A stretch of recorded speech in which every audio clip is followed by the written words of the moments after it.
Welcome everyone to the fourth conversation in our series in response to the current coronavirus pandemic. And we're so glad that you're here having this conversation with us. And we have truly been enriched by all of you who have been engaging with Oh, us. go ahead. Sorry, we lost your audio for a second there. Oh, Sorry. shoot. Okay, thanks for No, letting you're me know. there. You're Okay, good. great. Thank you. And so, yeah, thanks for being here, whether you're here for the first time or joining us again. My name is Allison Sabula, and I am a community facilitator for the Northeast region. And I'd like to introduce you to Jane Stevens. She's the founder of ACES Connection and our publisher, and she's going to be leading our conversation today. Thank you, Allison. Hi, everybody. Thanks for joining. Nice to see some familiar faces and new iPad or phone numbers where I can't see your faces. We're going to be talking today about Batterer Interventions course and how Nada Yorke integrated ACES science into that course.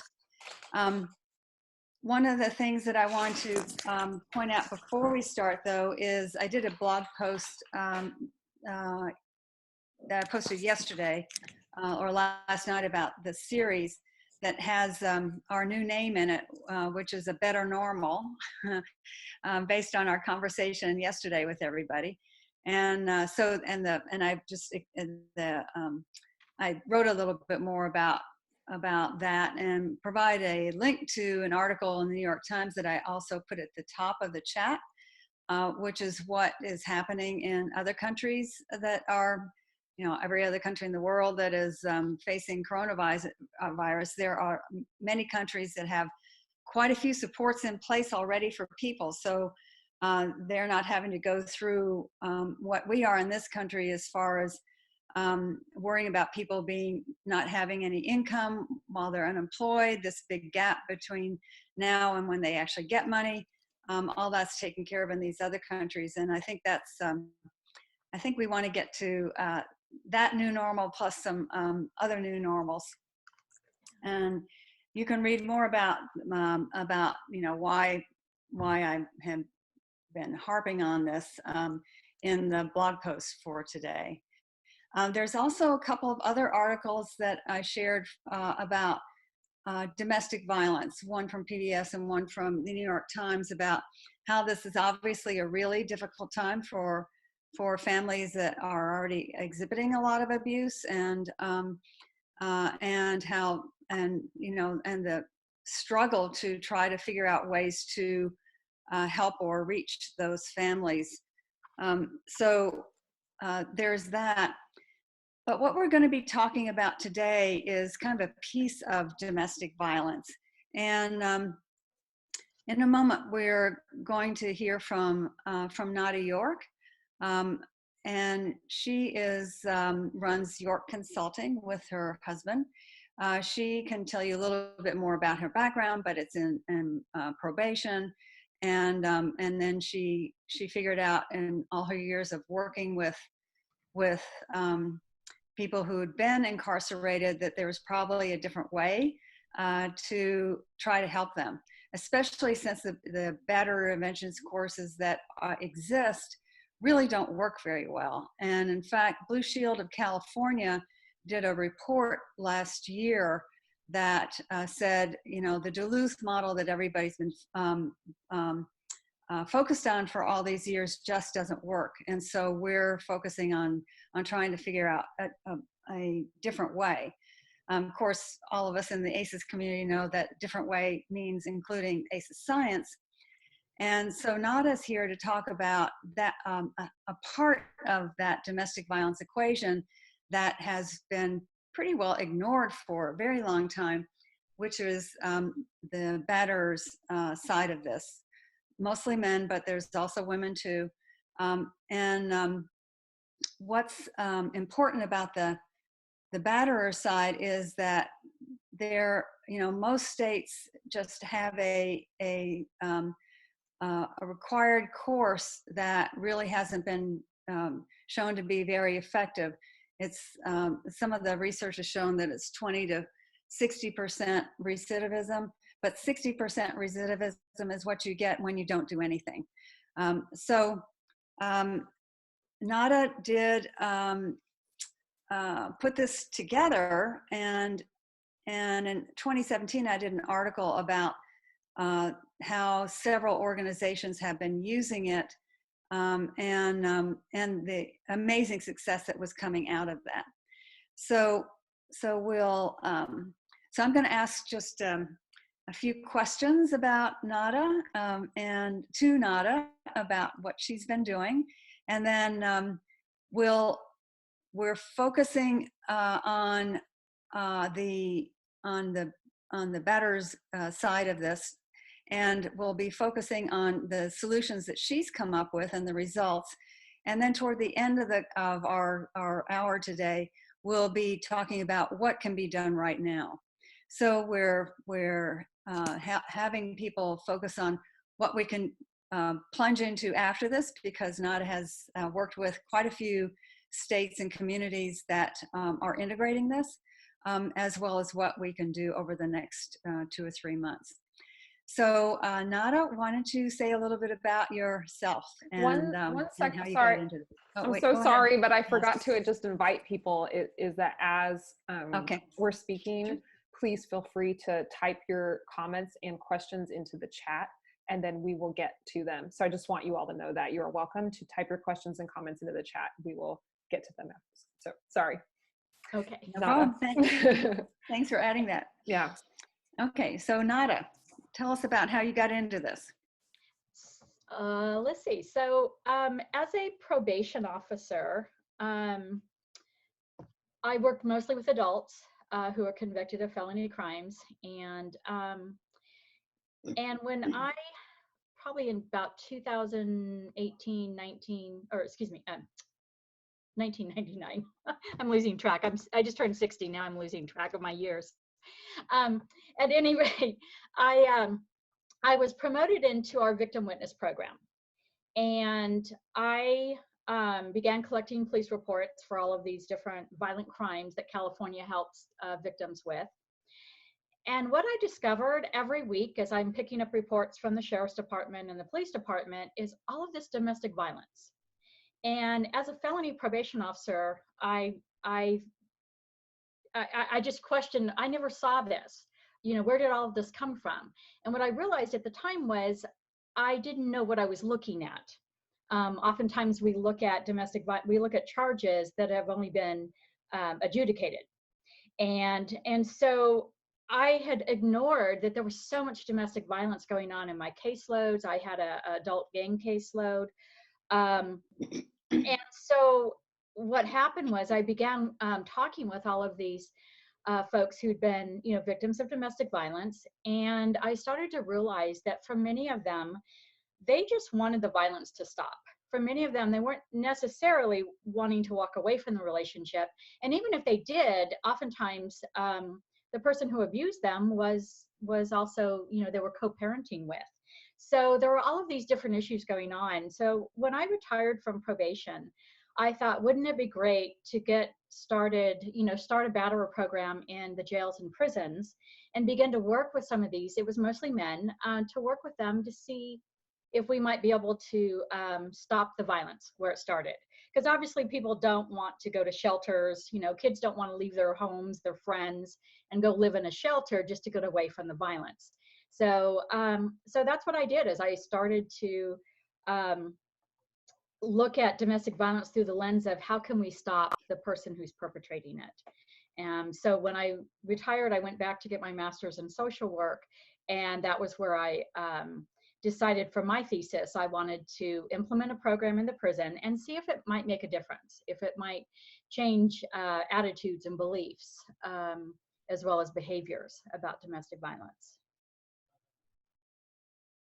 So that's where I got started. Great. And so you got the program started, and because we have a short amount of time, I'm going to ask you to skip up to why what are the basic changes that you made to a better interventions course, and how did you integrate ACEs science? So what I did is when I started at the prison, I started with Duluth was really the only thing that I knew of on the market. And what I realized was if I wanted to tell these men in a maximum security prison how bad they were, I could take a number and stand in line. So I started looking at what else was out, what was I seeing in front of me? And that was people, men who had behaved violently, but in almost all of their cases, they had grown up in violent households, substance abuse issues, other types of abuse. And so I started looking at what was available to address those issues of trauma. So looking at SAMHSA, and then I had gone to a conference with at IVAT, which is the Institute Violence, Abuse, and Trauma down in San Diego. And that's where I started to hear about ACEs. And so what I started to do was to look at what did those numbers mean when I looked at the clients I was working with? And what I found was anecdotally, because I didn't do anything research-wise, but what I looked at anecdotally was many of them were running scores of 6, 7, 8 easily. And we know that anything over a 4 is going to have some ramifications in their life.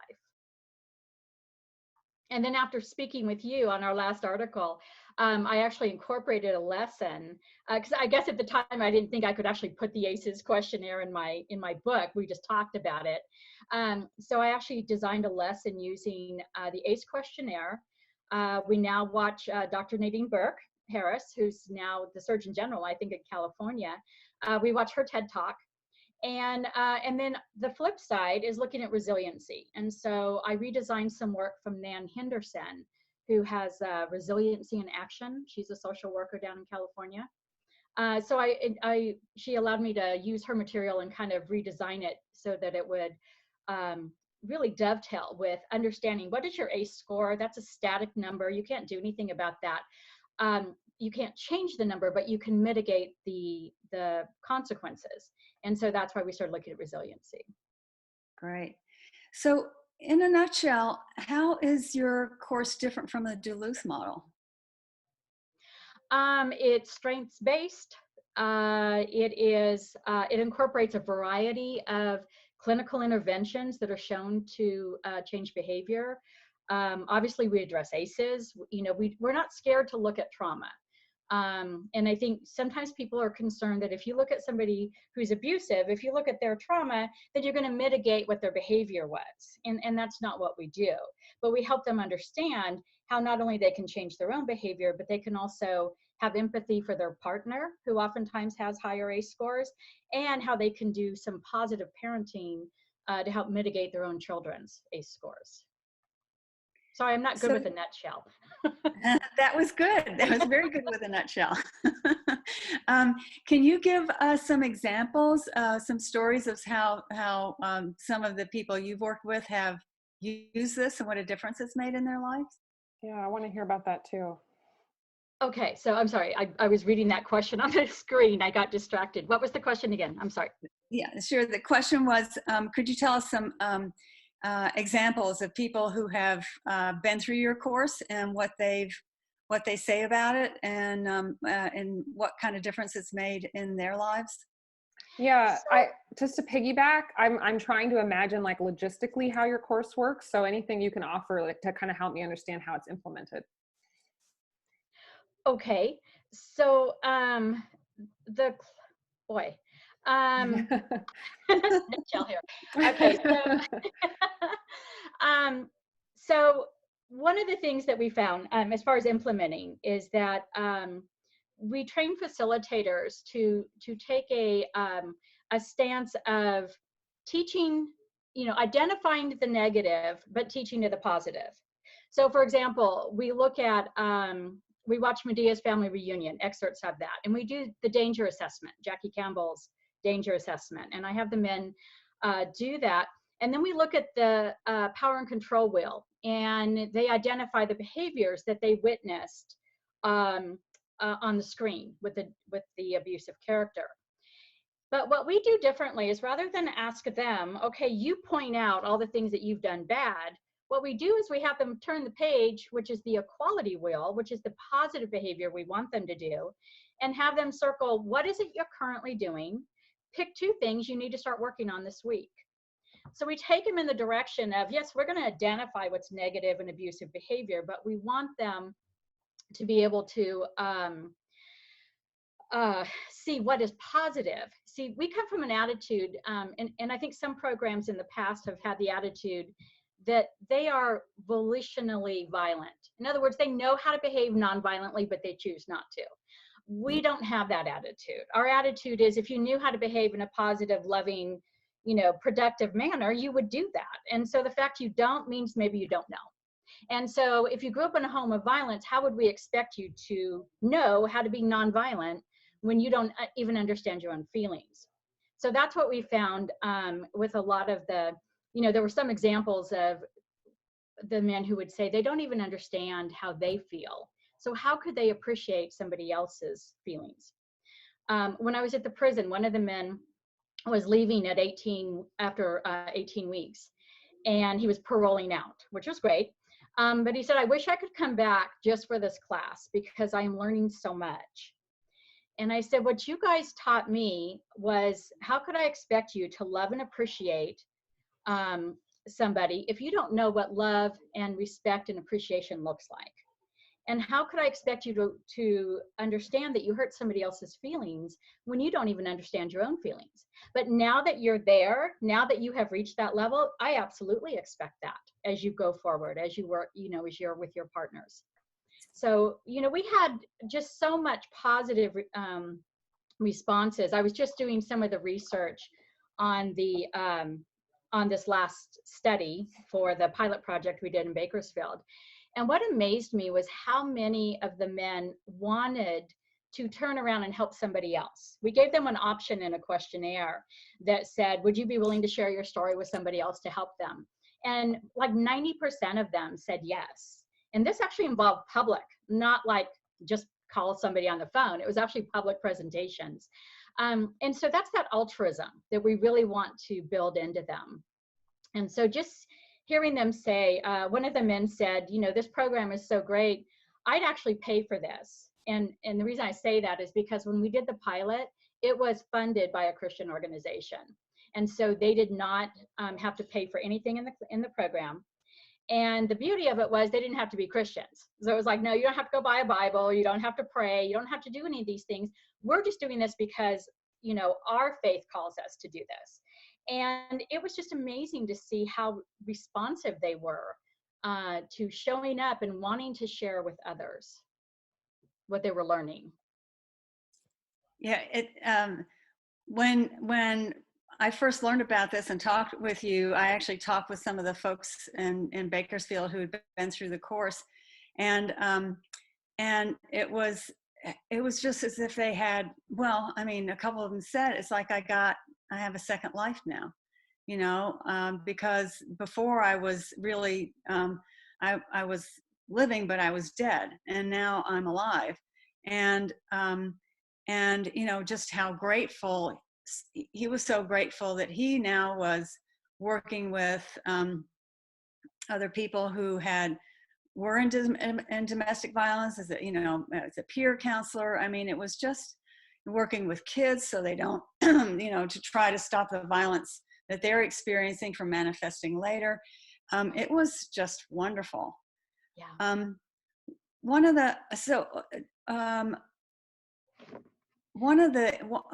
I'll ask that question later. The question I'd like to know right now. So that happened in Bakersfield, but why don't you tell everybody where this course is now and the number of states and who's using it?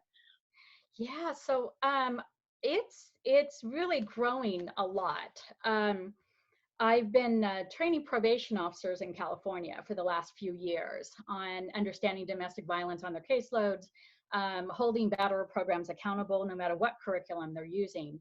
But what I found is a lot of the officers have encouraged their programs to use my curriculum. And so that's resulted in, tremendous growth. As a result of your article back in 2017, there's a gentleman in Idaho who came across your article, was looking for something trauma informed, and ended up reaching out to me. And it took him about a year, because in the state of Idaho, the curriculums have to be approved by their state.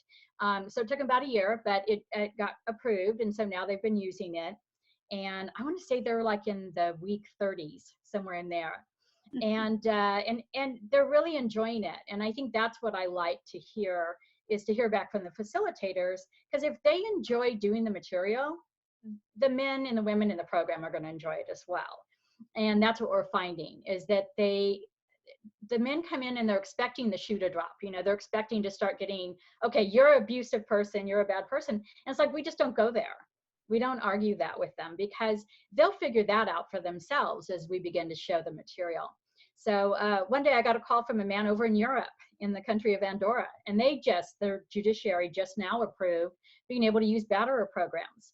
And so he found that mine was in the Spanish edition. So he reached out to me, and I said, well, it's American Spanish, it's not, the examples and all are kind of not maybe culturally relevant.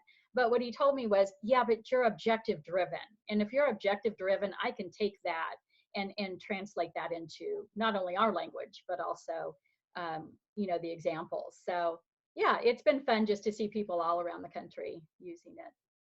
Great. Thanks. And a quick aside, what is the name of the social worker you were working with for your For the resiliency? What? If it was for resiliency, that was Nan, N-A-N, Henderson. And her business is called Resiliency in Action. And she's in the San Luis Obispo area, I believe. Oh, Okay. that's my hometown. Oh, yeah. Allison will put that information. Yep.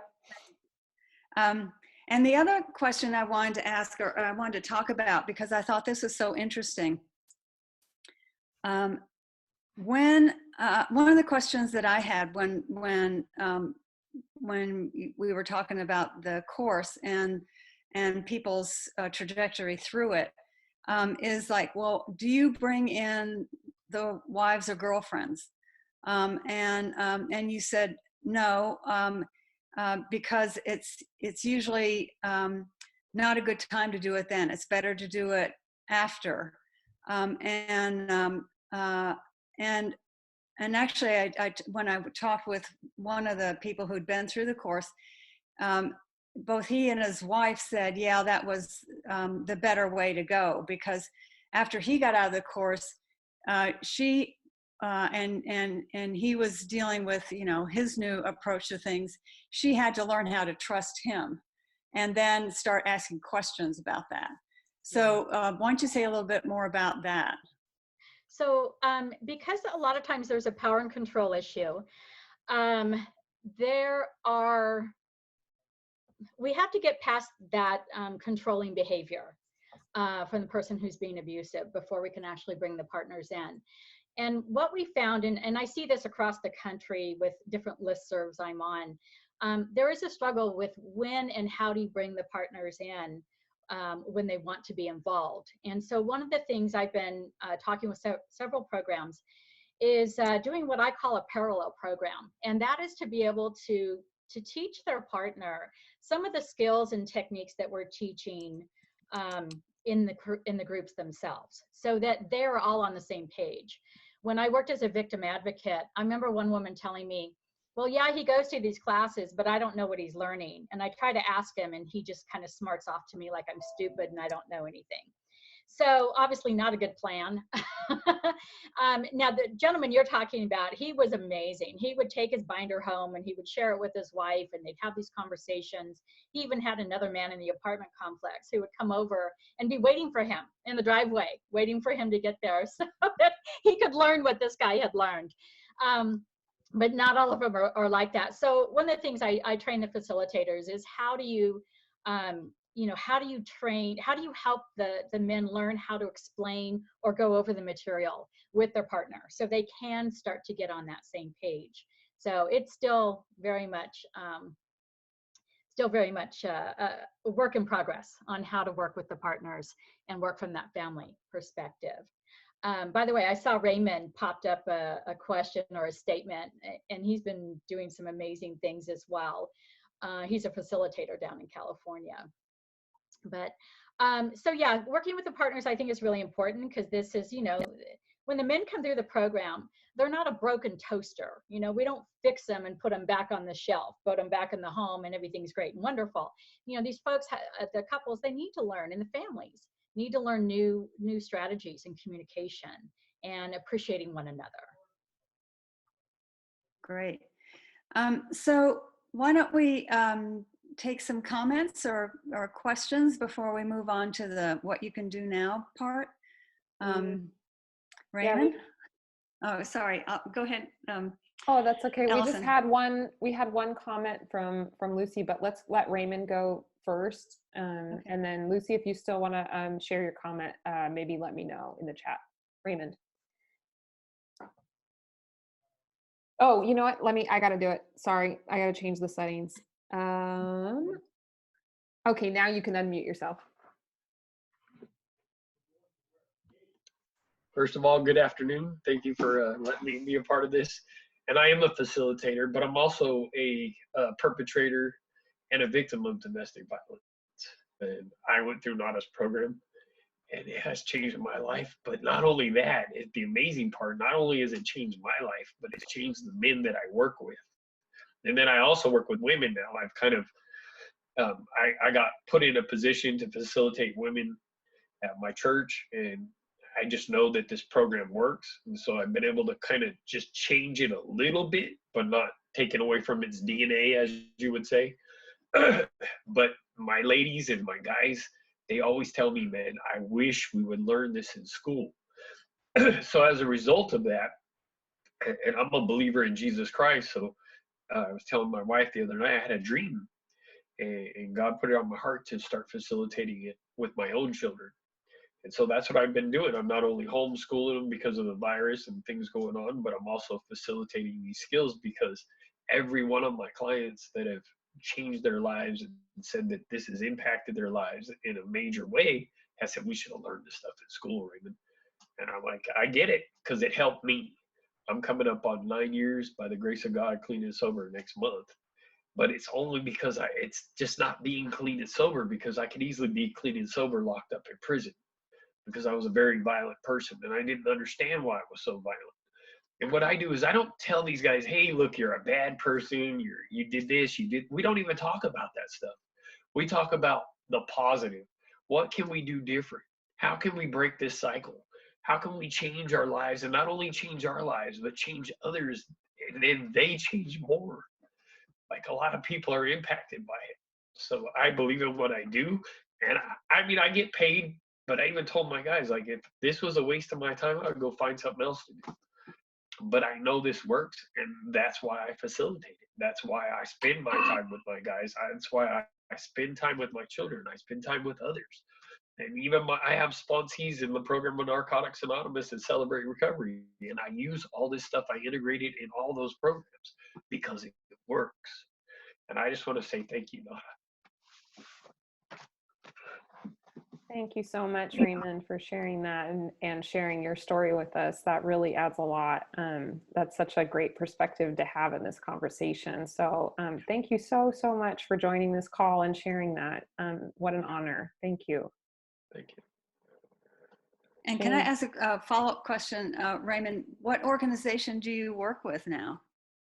Garden Pathways and Vanguard Christian Center. Both. Yeah, I know that organization. Okay, great. Thank you. Yeah. And what region of the United States are we? California, Bakersfield. Bakersfield, got it. Okay. Yeah. Thank you. Okay. You have a comment here from Alyssa. Alyssa, if you want to share it out loud, we welcome you to unmute yourself.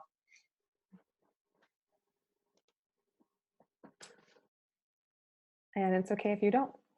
But Alyssa says, you're amazing. Keep changing minds and hearts. So thank you, Alyssa. Hey. Oh, are you there? Okay. Okay, so a little earlier, Lucy, you had a comment about a conversation you were having, and so I welcome you to share that. Well, just when Nada was saying that she was teaching like what it means to be loved and appreciated, and I didn't catch everything that you said, you have to know what that is in order to give that back. And so we were kind of having a conversation. I work in the early childhood field, and everyone's wanting to meet the needs of families right now. But not everything is a financial support, food, money, housing. Like, there's other components, and what are those other components, and who and what and how are they provided? If you're living in a toxic environment surrounded by people who are toxic to you, then how do you have that support in the time of physical distancing? And we were almost talking about how it could just simply being people reaching out with a phone call to touch base. Is how do you show what a healthy relationship can be? And so I guess I was just curious to learn more about that process and helping people experience that and feel comfortable within that realm of a healthy relationship. Okay. So you're thinking in terms of just the whole family unit, or in terms of the person who's being abusive, you mean, how to work with them? Well, just how to be a resource in the time of physical distancing, but also like if you're looking at policy, we're looking at monetary resources, and sometimes what people need is support and human support. And so what does that look like outside of like mental health therapy? So I saw that Jane had shared with me there was a webinar, I believe it was Wednesday maybe, and you guys had provided some resources as far as call-in hotlines, places like that where folks could call and be able to have someone to work with, to kind of help them process or work through some of these issues. Some of my colleagues, what I've been hearing from them is they've actually reached out and made phone calls to the various people in their groups to find out how things are going, what the resources are. It kind of depends on what you have access to and what your clients have access to. But there's materials out there that really would help, maybe have an understanding of what stress does do to our bodies. Being able to find, there's a variety of materials that I have on our YouTube channel under my name, and it has, a variety of videos that I've uploaded. So some of those are helpful. And when we talk about stress, I think a lot of times people don't realize that when you're under stress, your whole body changes, your mind changes, the way you see things. Being able to have what we call a gratitude journal of every day, being able to write down something that you're grateful for, of being able to reassess when somebody's upset, to be able to look at it from the perspective of their viewpoint. I love one of the examples that was given on Wednesday with the little boy who kept playing dead from COVID-19, and how the mom was counseled that, but what do you think, your child is saying? What is really the message? And that is that the child is afraid of dying. And so the mom was able to then ask, are you afraid of dying? He says, yes. So then they could have conversation around the real issue, which was this child's fear, rather than the mom's fear, which is, oh my God, stop acting like you're dead. That's my worst case scenario, So really stepping into the shoes of somebody else, of being able to ask those questions like, well, what do you think they're thinking or what they want? We do a lot of exploration in the curriculum. I use some material from, I'm gonna mess up his name here. It's, he did a workbook for couples. And one of the things he did is a questionnaire about learning more about your spouse, being able to learn about each other, just to have a around the table question about, what's your favorite color? What's your favorite food? Where do you like to go? If you could go to the beach or the ocean, the beach or the mountains, which one would you want? Just getting to know each other more. There's some things that can just kind of act as prompts. And I will look that up, Jane, and get that to you so you can send it out to folks. I'm blank on his name right now, but great, thanks.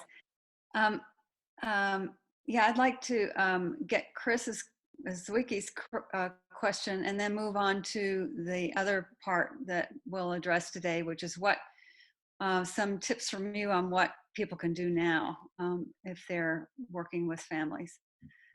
So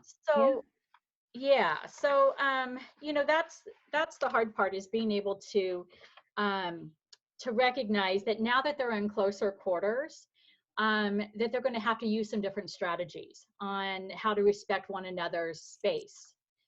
For example, being able to maybe share, a lot of homes have several TVs, but not all of them. And so, being able to share the screen time, if you will. My husband and I were joking the other day that, we've all heard the complaint that kids are, isolating on their computers, and yet that is now the way we're supposed to be communicating with each other. So we're having to kind of catch up. But being able to, just do things together as a family. I know here in Washington, it's gotten, it's so beautiful up here that everybody decided to take the advice to go take a walk. Well, unfortunately, all the parks and the beaches got so filled that the governor shut down all of the, the public parks and such, because there was no social distancing. So being able to find some safe ways of being able to maybe get outside, to enjoy just nature, just the simple things. Being able to one day, each day, write one positive thing about every member in your home, and be able to think about that and dwell on that during the day. Because it's real hard to think positive things about somebody who's right under your feet sometimes. But I'd be curious what some of the people on the call have come up with, or some ideas that they might have on that. Is that maybe they could throw something in on the chat, or what do you think, Jane? Raymond? Hey, Raymond. Yeah, I have something. Me and my kids, we took our backyard and created a garden so that we have that time to spend together, and we're working. And I was showing them how putting their hands and getting into the soil is like actually working with others. You actually have to get dirty. You have to get down in there. You have to, be able to feel what they're feeling, etc. So that's what I use the garden, and just kind of clean it up around the house, and just life skills that they need to learn, and that will help them as they develop. So I have been seeing a lot of gardens this week. Anyone else, on social media posts, a lot of gardening is happening, which is great. We've been doing the same.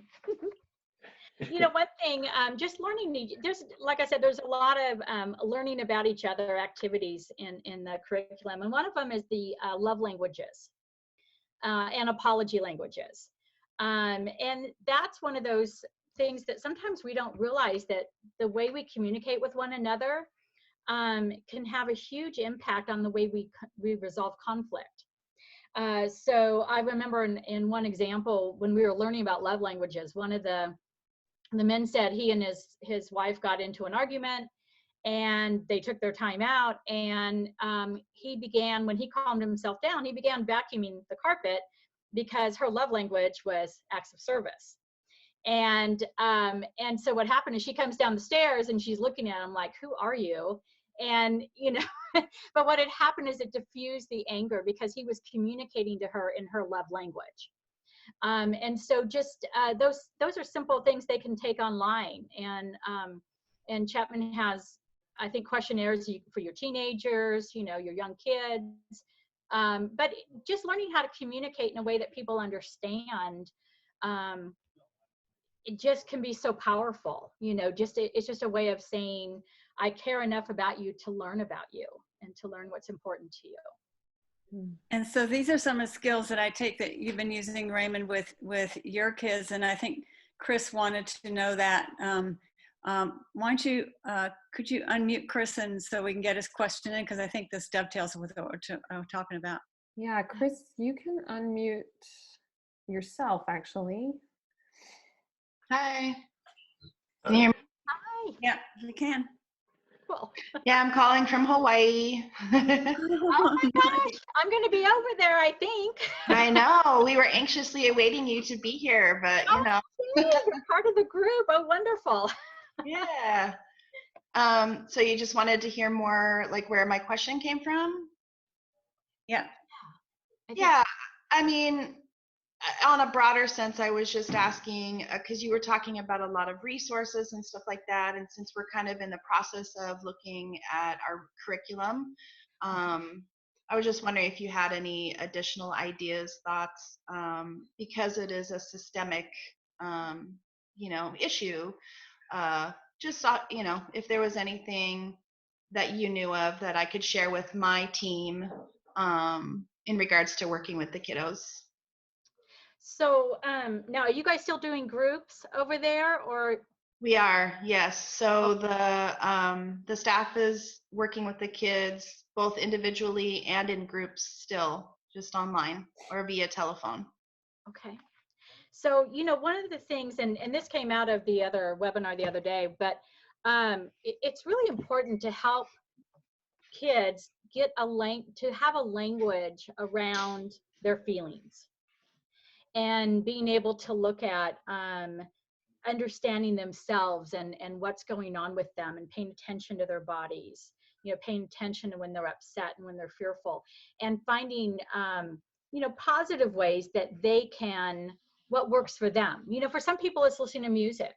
It's really calming. It's a really calming activity. For others, it's activity, kind of what Raymond was saying about going out in the garden and just getting in. I used to find pulling weeds very therapeutic. It was just a way of really kind of, getting that physical energy out.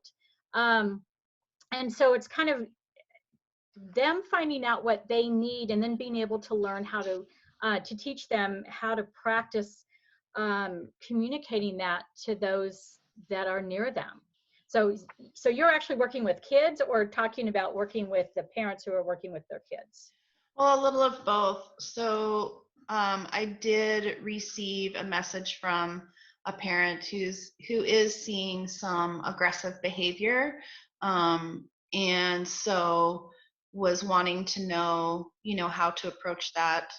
And I think partly, because everybody, like families, are just kind of in the same space too. It's amplifying everything, and so the staff are coming up with really, like you were just saying, like really creative, wonderful ways.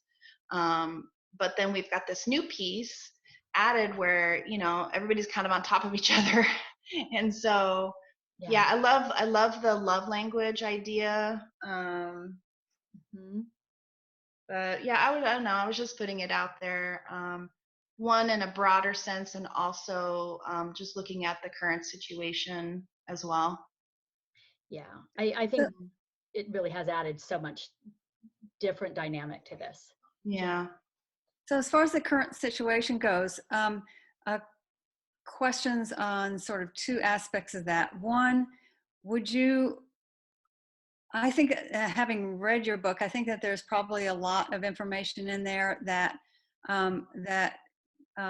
people who are contacting families that are having a very difficult time, that they could kind of coach the families in, even if if there is violence in the home, and diffusing this. Is that right? And where would they go to get that information, especially, and do things, because there's a lot of people who don't have gardens, Right. So one of the things that I think is important to be able to coach the parents is to be able to listen to the child, from the child's, and to try to get from the child's perspective, and to put their filters on hold. Because unfortunately, sometimes when we hear things that might be scary to us as adults, coming from our kids, we don't know where to go with that. And sometimes just being able to allow the child just to process and ask questions,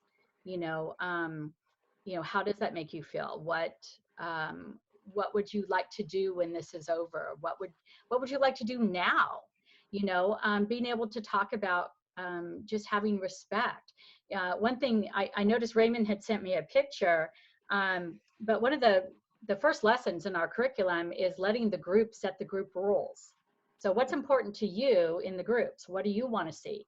And it's very empowering. And so sometimes for the kids to have them all, maybe have a little flip chart or something, or a piece of, whatever material they have, but to be able to say, what's important to you guys while we're here at home? What do you want? And letting all of them give their ideas. Well, maybe one of them says, well, I want to be able to watch this TV show, or I want to be able to sit, at the computer and not have all of you running around, or, whatever, I want to sleep in, whatever. It's getting the input from them and empowering them by saying what you want is important. And if we can make that work as a family, then that's what we need to do.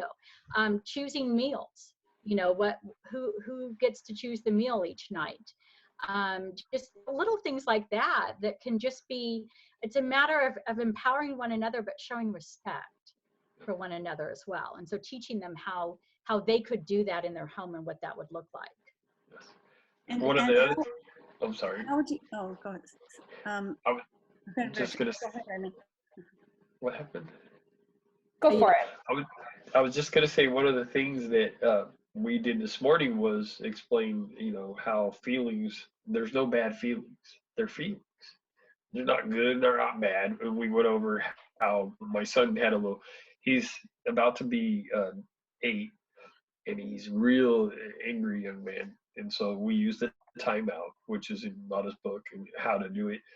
And then I also bring him back and have him explain, how did you feel? What brought you to that feeling? And just so he has his voice and he's able to share and, be part of the group, and he's part of the family. It makes them feel like they belong, and that what they have to say is important, whether they're 5 or 21, it doesn't matter. They're part of the family. And the other thing we do is, I have them come up and write what it is they're feeling and draw a picture about it. This is why I'm feeling this way. So it just kind of gets it out there. It's really good with adolescents and children because they feel like they don't have a voice. So I want to do that. I want to draw a picture of my feelings. That sounds really useful. I draw stick people, but I think that is really for those that like to draw, that have that, that talent. I think that is very soothing for them. I know when my son, when his little goldfish died, he drew a picture, in memoriam, of his goldfish, and where he thought,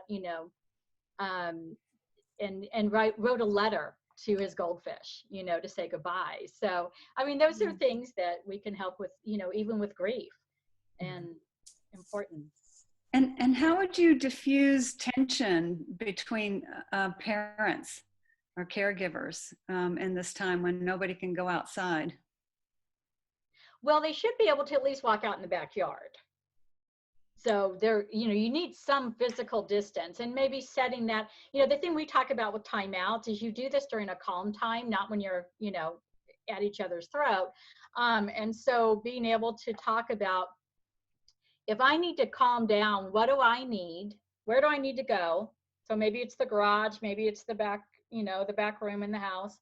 What am I going to do that's a positive, that is not going to add to the aggravation? In other words, I'm not going to go have a drink or use drugs. I'm not going to call my friend who's going to tell me how awful my partner is. So being able to set those parameters of, because we all do need to take those timeouts. And so being able to, and then to really rethink about, what is it that really bothers me? Maybe writing it out. For some people that are writers, it's writing it out. What am I upset about? Why am I so mad at my partner? How can I look at this from my partner's perspective? Because a lot of times we need to tell ourselves, my partner is not just purposely trying to make me mad. They're just struggling with their own issues, And I think that's important sometimes to repeat that truth to yourself. You know, my partner's upset, and it may have nothing to do with me. One of the techniques we used in our program was called Q-tip. In fact, when they graduated, we gave them a Q-tip to remind themselves. And Q-tip stands for quit taking it personal. And so somebody may walk in the room and have a sour look on their face. And if you're in a bad space, you know, you're thinking, oh, they're mad at me, or they're going to, you know, fight's going to go on or whatever. And it's like it had nothing to do with you. They just read an article that upset them, or just, you know, spoke on the phone to somebody that bothered them. And, you know, it had nothing to do with you. And that's so many times conflicts happen because we take stuff personally, and it really had nothing to do with us. And so just for themselves, because when we get upset, we go into tunnel vision, because anger is an emotion that allows us to protect ourselves, but we may be protecting ourselves from something that doesn't even exist. You know, in other words, the threat is not real, but we take it as a threat. And so we become, our body, our chemicals start flooding. And what happens is we get tunnel vision. We can't see anything else beyond it. And we had an example of one man who used that when he had a problem that happened at a restaurant. And he looked at this man. He said, I noticed you're mad dogging me. Is there something wrong? And this man says, you look like my son. He says, oh. And he says, F my son. and the client just goes, Q-tip. He walks to the other side of the restaurant. And what he began to see was that this man was disheveled. He, you know, he smelled of alcohol, his red, watery eyes. He obviously had a bad relationship with his son, and it had nothing to do with this man and with the client. And so what happened was he was able to then see all of this. And once he saw all of that, it was like, oh, I feel bad for this man. But that's not where he was when that man first said, F my son.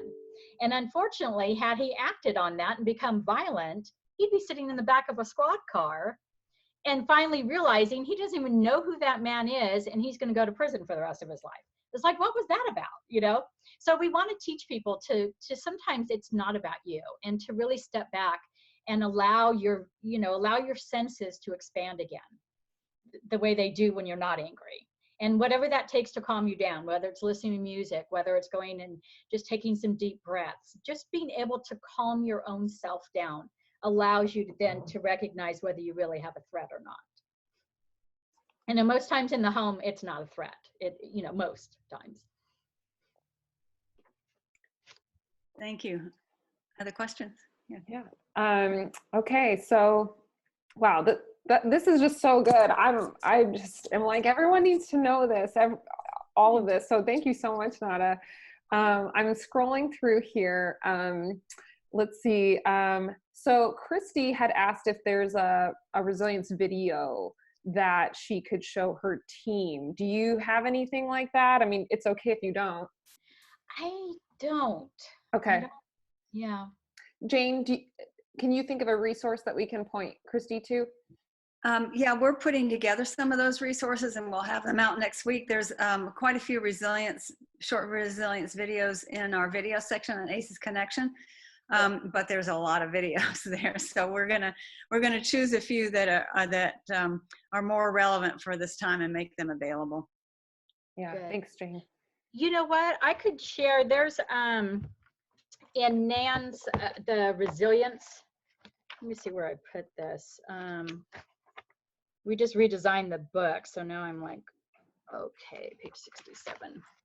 So some of the resilience, her questionnaire, and I think you can actually get it on her website on Nan Henderson. I think she actually has the resiliency quiz. Yeah, I did put the link for that.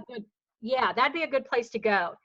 And then one of the things I added into it was resiliency builders. So things by like humor, being able to have a good time, to see things from a humorous perspective.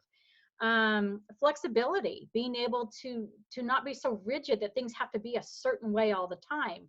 So one of the things I do with them is ask them, yeah, this is something I have, or this is something I need to work on, and these are some strategies I need to think about to increase my score. just simply being good at something. You know, when you're upset, just going and doing something you do well can be a resiliency builder, can help you through that process. And then helping, some questions that I put together on how you can help somebody else be resilient is to communicate the attitude, what is right with you is more powerful than anything that's wrong with you. So how do you look for what's right with that person? You know, how do you communicate that to them? Focusing on their strengths rather than their problems or weaknesses. And then providing for yourself or others, just the idea that they are valuable. And so what makes them valuable? And in her quiz, she asked questions like life skills. I have good listening, honest communication. Boundaries. I have boundaries. You know, teaching, especially in this time when we're all confined together, having good boundaries is a good thing.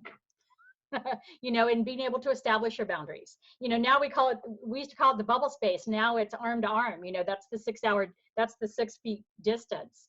You know, being able to stay that far away. And so I think that's important. And I also wanted to let you know, Christy, that you could share this video. If you are looking to share something with your team for inspiration, this video recording will be posted to our website within the next couple of days. So be on the lookout for the blog post with this one. Cool. I I finally found the chat button. Okay. I like the Martha's rather, you know, time with yourself. Yeah, being able to spend time by yourself, with yourself. Okay, so Jean, are you here? If you're here, you can unmute yourself so that you can say your comment out loud. Oh, hi. No, I was just adding, when you were talking about, again, talking with your spouse, one of the things we have found when we were working with families with school readiness, when we were asking them, well, what's your child's favorite food or what's your child's favorite color? A lot of the parents are like, we don't know that. Or what is your child afraid of? We were very surprised by that. So not only is it a good activity to do with your spouse, it's also a good activity and this is a good time to be doing it with your children at home too. Absolutely. Absolutely. One of the exercises we have is finding the positives. And again, building on that idea that we tend to look at the negative, but, you know, trying to figure out what the positive is in something. And so, you know, that's another behavior on a daily basis, you know, to look for what are they doing that's positive, and then reinforcing that and giving attention to it. I know when we were learning to train our dog, one of the things the trainer made a big deal about was, you know, we tend to pay attention when the dog barks or does something we don't want them to do. And that's when we give them attention. And to the dog, it's like, oh, good, now I've got your attention. And she said, we need to do just the opposite. We need to be paying attention to them when they're behaving themselves, petting them and giving them verbal praise when they're sitting there being quiet, rather than waiting till they start barking at the cat, you know, and yelling at them. So that was just such a turnaround for me to think about how we are so drawn to negative, when truly, you know, we need to be reinforcing and attending to the positives. And, you know, John Gottman talks about that on a harsh startup, a soft startup. So using the example of holding hands, you know, instead of saying, you never hold my hand, what's wrong with you? Why don't you ever hold my hand? Versus, I really love it when you hold my hand. It just makes me feel so special and so valuable, and, you know, and so which one, the question he asks is, which one do you think is going to elicit that behavior even more? The one that you complain about, where they get defensive, or the one that you praise and they want to hear more praise? And that's just human nature. Thank you. So we have Christy's talking about bear hunt. Christy, are you here to share that?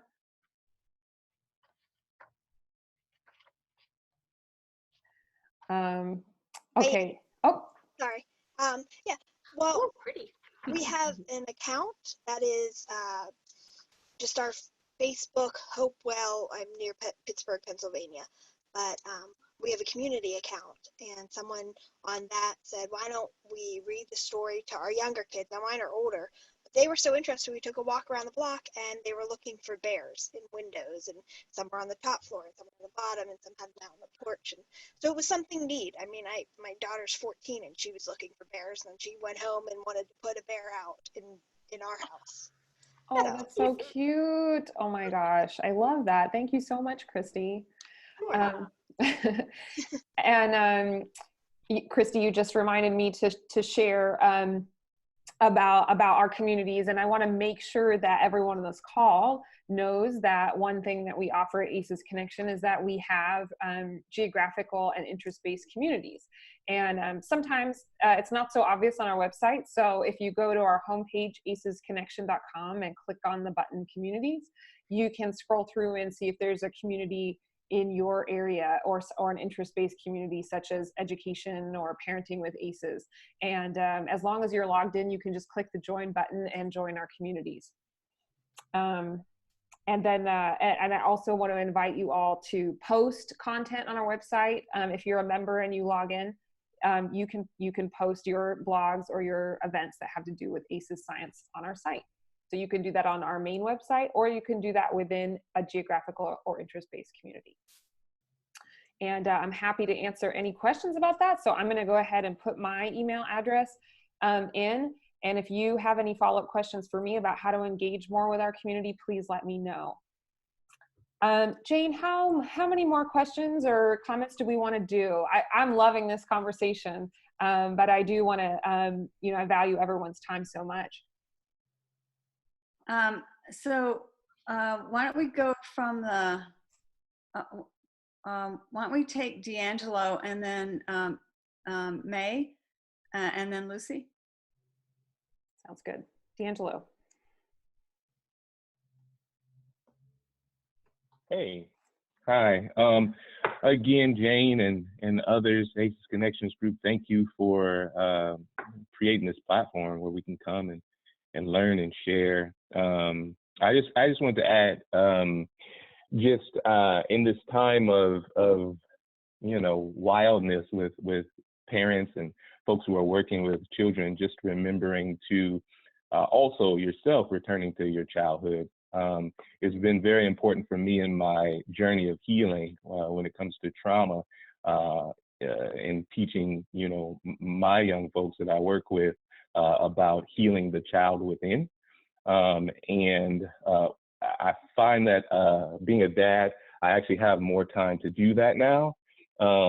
However, work is still there and community is still there. And so we're still constantly moving in adulting, right? But it's important to return to our childhood and actually play ourselves, right? There's healing in playing, and what better time for our kids and those young people we work with to see us joyful in playing.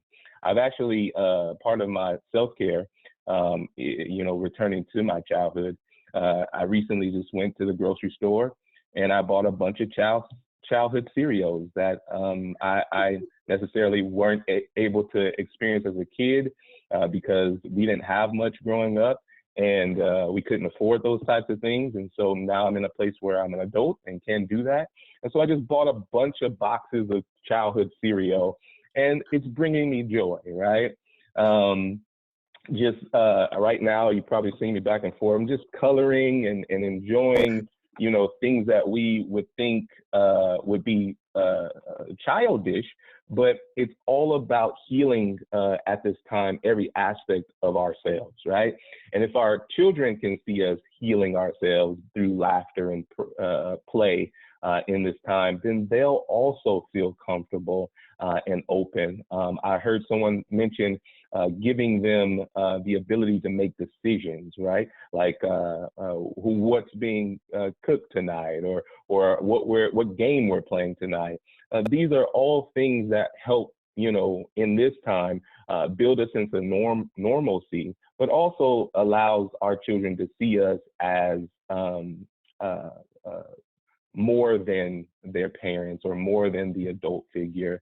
They see, you know, that there is hope and joy, even coming out of how we feel. And so just reminding folks that there is joy in play, there is healing in laughter and play, and just continuing that as an adult.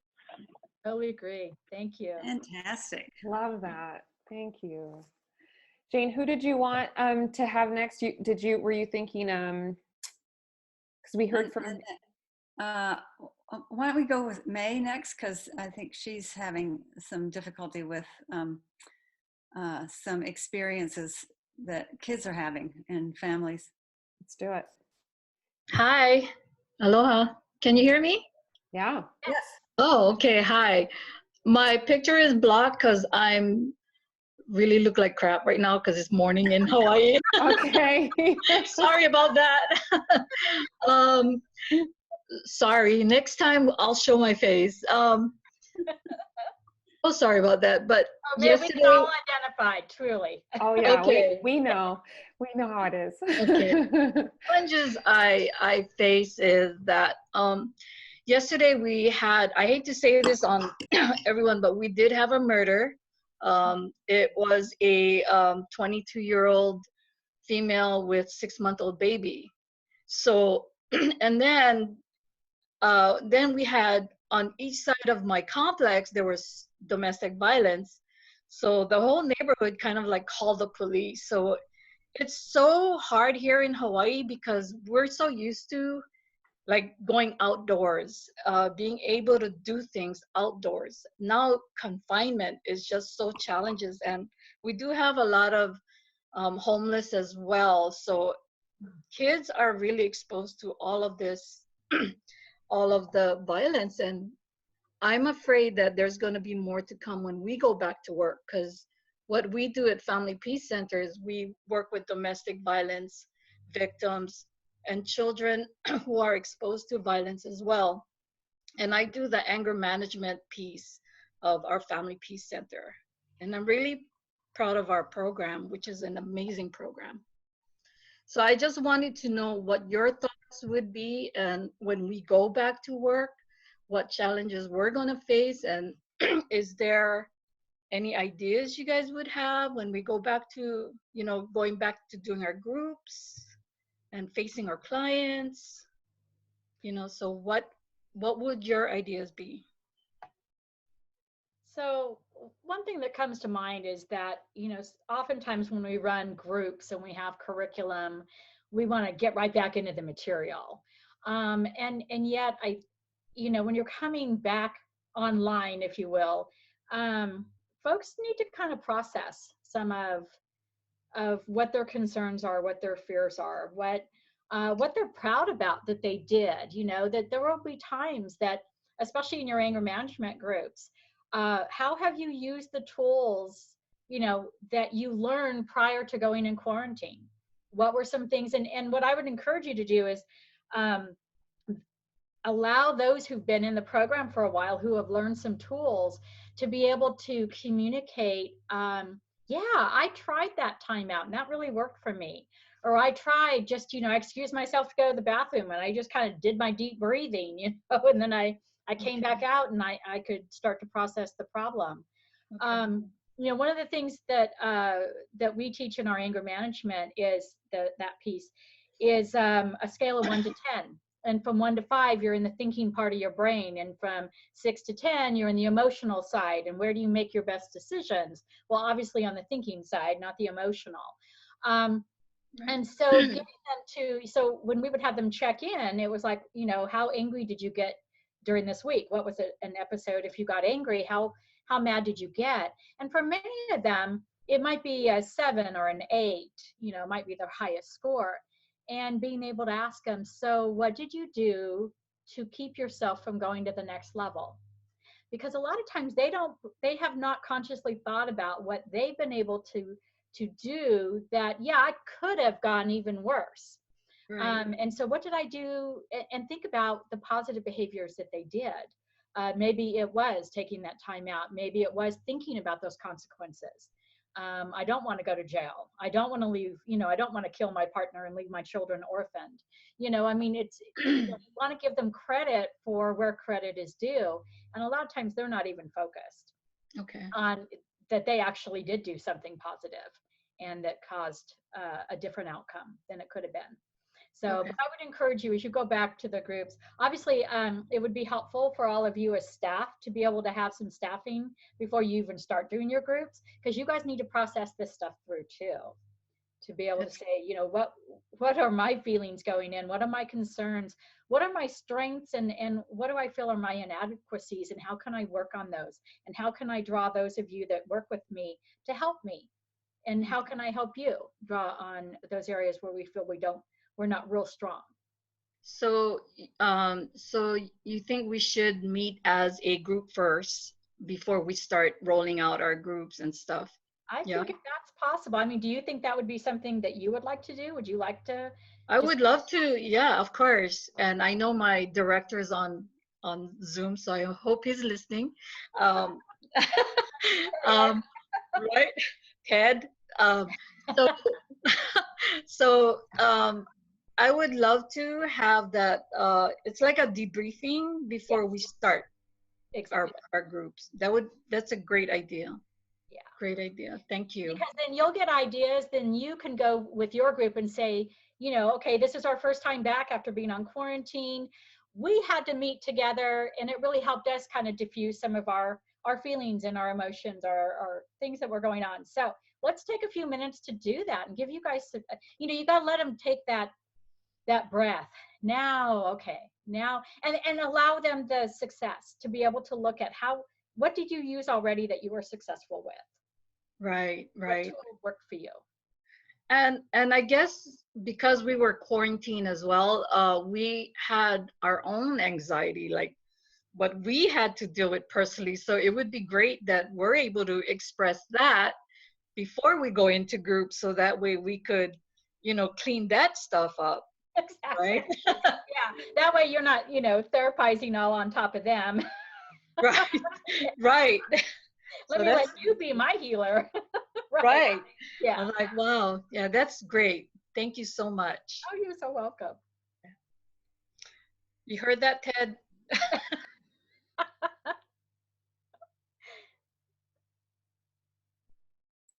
Okay. I think he's off. I heard it though, May. I gotcha. You got me. Hi. I got your back. Thank you for getting my back. You're welcome. You can also share the recording. Okay. Yeah. So, yeah, we've had a couple messages saying, will this recording be available? Absolutely.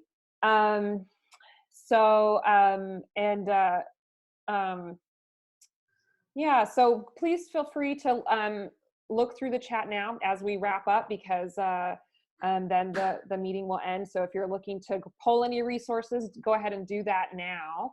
I just want to say how grateful I am to be a part of this conversation.